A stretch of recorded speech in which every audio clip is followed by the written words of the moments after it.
Hey guys, welcome back to the channel today. Have you ever wondered how to reset a GFI with no buttons? Today we're going to talk about it. Workings of the panel, we can mention that our lines come down from the top. So we can slip that up in place and then we can swag it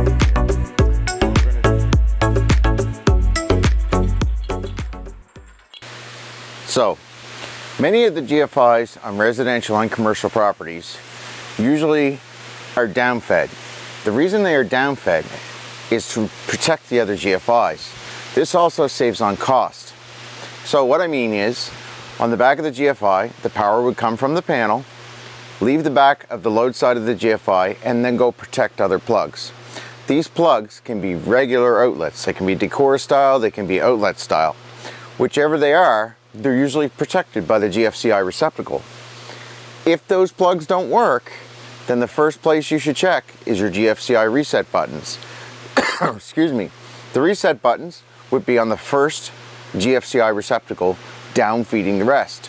So, in essence, you would think, even though it's Gfci protected, there's no buttons, or where's the button to reset it? That means that the other one, particularly, protects the rest. This is very particular on outdoor receptacles. So, to save money, most electricians will run a feed from the power panel, they'll run to the first Gfci receptacle, and then down feed however many outdoor receptacles there are. Sometimes there could be as many as 6 or more. So we get a lot of calls about their outside plugs not working, and you simply have to reset that first Gfci. I'll show you. So this exterior plug, as you can see, has a test and a reset button. This is a normal outside Gfci. This can be the case inside your home as well. So you need to make sure you find this first one in order to test or reset. So if you test, you hit the test button and then you hit the reset button, you should hear a clear popping sound for it to reset. Now you can see on the other outdoor receptacle that this is not a Gfci, it's just a regular receptacle.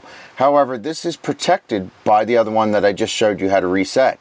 So without resetting that, this actual receptacle doesn't work. So you wouldn't think that you'd have any buttons. Now, that's the most common and the easiest method to reset a Gfci. You may find those in your kitchens, that they downfeed from one Gfci to the other to protect your counter plugs, to have Gfci protection around your sink. You may find them in the washroom. There could be 2 or 3 outlets in the washroom, and the one Gfci by the sink protects the rest in the washroom.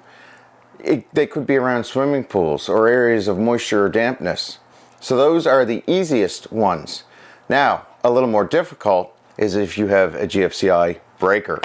So the breaker, depending on what kind, it could be, well, they keep changing these, so it could be a white reset button, it could be a blue reset button, it could be a red reset button, or it may not have any reset button at all, depending on if it has arc fault and Gfci protection.